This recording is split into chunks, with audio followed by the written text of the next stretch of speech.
Hello dear students, welcome to our channel educational goal. और हमारी जो लगातार सीरीज चल रही है इंग्लिश क्वेश्चन बैंक सॉल्यूशन की, उसमें आज ये 14वां भाग रहने वाला है, यानी कि 14th पार्ट। और इससे पहले के जो 13 वीडियो अपलोडेड हैं, जिन्होंने अभी तक नहीं देखे हैं उनको देखना चाहिए। और आज हम वापस से सेक्शन डी का एक पैसेज ले रहे हैं जो आपकी फ्लेमिंगो टेक्स्ट बुक का ही है। और चैप्टर कौन सा है? इंडिगो। इंडिगो आपको पता है लुइस फिशर ने लिखा है गांधी जी के लिए। गांधी जी किस प्रकार भारत में आज़ादी के आंदोलन में लग गए और कैसे उनको चंपारण के आंदोलन से प्रेरणा मिली, उसी पर पूरा बेस्ड चैप्टर है। तो इस पैसेज को हम समझेंगे, लेकिन इससे पहले एक ज़रूरी बात कि जो भी हमारे चैनल पर नए हैं उनसे रिक्वेस्ट है कि चैनल को सब्सक्राइब जरूर करिए। और जो लगातार वीडियो देख रहे हैं लेकिन अभी तक भी चैनल सब्सक्राइब नहीं किया है, वो भी सब्सक्राइब कर लें और हमारे टेलीग्राम चैनल एजुकेशनल गोल को जरूर ज्वाइन करें। तो देखिए पैसेज में क्या हो रहा है, थोड़ा सा मैं आपको थीम बता देता हूँ कि गांधी जी को राजकुमार शुक्ला नाम का एक किसान है, वो लखनऊ जो अधिवेशन था कांग्रेस का वहाँ पर आकर के मिला और उसने बताया कि चंपारण के किसानों के साथ बहुत गलत हो रहा है, उनसे ज़बरदस्ती 15% भाग पर नील उगाई जा रही है वहाँ के ज़मींदारों के द्वारा। और ज़मींदार कौन है? अंग्रेज ही हैं, ठीक है। तो गांधी जी को जब ये पता चला तो उन्होंने ये डिसीजन लिया कि वो भी चंपारण आएंगे और वहाँ की समस्या को समझेंगे कि भाई किसानों को समस्या वहाँ पर क्या है। तो देखिए इस पैसेज में क्या हो रहा है, इससे आगे हम देखते हैं। Presently the landlord learned that Germany had developed synthetic indigo, कि फिर जो वहाँ के जो लैंडलॉर्ड हैं चंपारण के जमींदार हैं, उनको पता चल गया कि भाई जर्मनी ने तो सिंथेटिक इंडिगो बना ली, कृत्रिम इंडिगो, कृत्रिम नील बना ली है।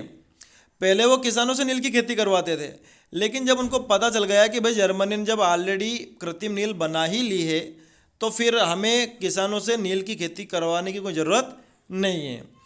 They thereupon obtained agreements from the sharecroppers to pay them compensation for being released from the 15% arrangement. देखिए मैं आपको बता देता हूँ कि अंग्रेज क्या व्यवस्था कर रहे थे इससे पहले किसानों के साथ, कि किसान उनकी ज़मीन करेंगे, खेती करेंगे और उस ज़मीन के 15% भाग पर वो क्या बोएंगे? नील। और वो नील जो है पूरी 15% की नील किनको दे दी जाएगी? अंग्रेजों को, ठीक है। तो अंग्रेज ये कह रहे थे कि ठीक है भाई, हम आपको ये जो व्यवस्था है इससे मुक्त कर रहे हैं, रिलीज कर रहे हैं, ये 15% भूमि पर नील जो खेती करने की जो व्यवस्था है इससे हम आपको मुक्त कर रहे हैं, लेकिन इसके लिए आपको हमें कुछ कंपेंसेशन देना पड़ेगा, आपको कुछ भुगतान करना पड़ेगा। The sharecropping arrangement was irksome to the peasants and many signed willingly. तो जो ये जो व्यवस्था थी 15% नील की, ये बहुत सारे किसानों के लिए पहले ही दुखदाई थी। इरिक्शन मतलब दुखदाई। तो उन्होंने तो खुशी खुशी साइन कर दिया कि ठीक है, अच्छी बात है, अगर आप हमें रिलीज कर रहे हैं तो ये लीजिए पैसा और आप इस 15% वाली व्यवस्था से हमें मुक्त करिए। Those who registered engaged lawyers, जिन्होंने विरोध किया उन्होंने वकीलों को इसके लिए लगाया। द लैंडलॉर्ड्स हायर्ड ठग्स, तो जो जमींदार थे उन्होंने गुंडों को हायर कर लिया, मतलब जो उन्होंने विरोध किया और वकीलों के पास चले गए कि नहीं, हम पैसे देने वाले नहीं हैं, हमें पैसा देना ही नहीं है भले कुछ भी हो जाए। तो जो जमींदार थे उन्होंने गुंडों को बुला लिया। Meanwhile the information about synthetic Indigo reached the illiterate peasants who had signed and they wanted their money back. फिर इतने में, मीनवाइल मतलब कि इतने में ही जो ये सूचना थी कि जो कृत्रिम नील बना ली गई जर्मनी के द्वारा, इस वजह से ये जो अंग्रेज है हमें छोड़ रहे हैं, ये सूचना किनके पास चली गई? जो बेचारे अनपढ़ किसान थे जिन्होंने साइन कर दिया था कि ठीक है हम आपको पैसे दे देंगे। उन्होंने कहा कि भाई हमें हमारा पैसा वापस दो। फिर जब उन्हें पता चला कि उनके साथ तो बेवजह की बेईमानी हो रही है, अंग्रेज हम पर कोई एहसान नहीं कर रहे हैं, वास्तव में इनको वो फार्मूला मिल गया है जिससे कृत्रिम नील बनाई जा सकती है, इसलिए ये जबरन हमसे पैसे इन्होंने ले लिए हैं। तो उन्होंने कहा कि हमें भी पैसे चाहिए हमारे।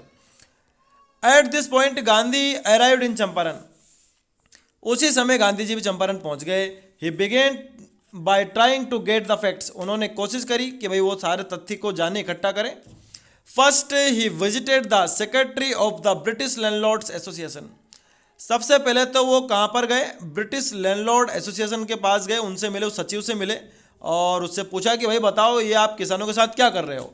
The secretary told him that they could give no information to an outsider.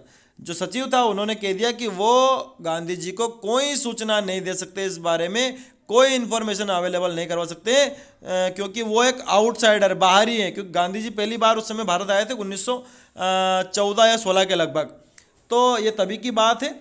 तो उन्होंने गांधी जी को एक आउटसाइडर ही माना और क्या कह दिया सचिव ने गांधी जी से कि वो किसी बाहरी व्यक्ति को ऐसी कोई सूचना किसानों से संबंधित नहीं दे सकते। तो गांधी जी ने उत्तर दिया कि भैया वो तो आउटसाइडर नहीं है, वो तो भारत के ही है। Gandhi answered that he was no outsider. Gandhi ने उत्तर दिया कि वो आउटसाइडर नहीं है। अब देखिए हमारे इसके ऑब्जेक्टिव्स हैं, मुझे लगता है आपको पैसे समझ में आ गया होगा। देखिए, हु डेवलप्ड सिंथेटिक इंडिगो, किसने कृत्रिम नील बना ली? जर्मनी ने बना ली। बड़ा ही सरल है। What is the opposite of the word irksome? Irksome का अपोजिट क्या होता है? इरिक्सम मतलब होता है दुखदाई, तो दुखदाई का मतलब होता है आनंद। उल्टा अपोजिट क्या होता है? आनंददायी, तो प्लेजेंट। क्या आ जाएगा इसका उत्तर? प्लेजेंट आ जाएगा। अगला है व्हाट इज सिंथेटिक? सिंथेटिक क्या होता है? कृत्रिम। कृत्रिम मतलब आर्टिफिशियल, तो बी वाले पर चले जाएंगे। फिर अगला है द पैसेज इज अबाउट। ये जो पैसेज है किसके बारे में? अच्छा आप ही बताइए किसके बारे में। इसमें जमींदारों की बात भी हो रही है, चंपारण भी गांधी जी पहुंच चुके हैं, गांधी जी चंपारण पहुंच चुके हैं, इसकी बात भी आ गई, किसानों की बात भी आ गई है। तो बड़ा ही थोड़ा सा टिपिकल टाइप ये ऑब्जेक्टिव है कि इसमें क्या बताएं हम कि भाई ये पैसेज किसके बारे में।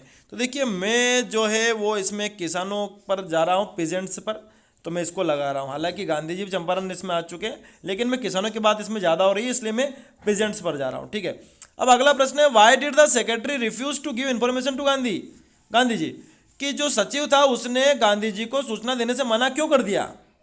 मना कर दिया? क्योंकि गांधी जी को वो क्या मानते थे? आउटसाइडर मानते थे। तो देखते हैं इसका उत्तर हम। तो ये देखिए, ये आपके सामने आंसर लिखा है, इसमें मैंने ये लिखा है कि वो गांधी जी को एक आउटसाइडर मानते थे। Thanks for watching this video.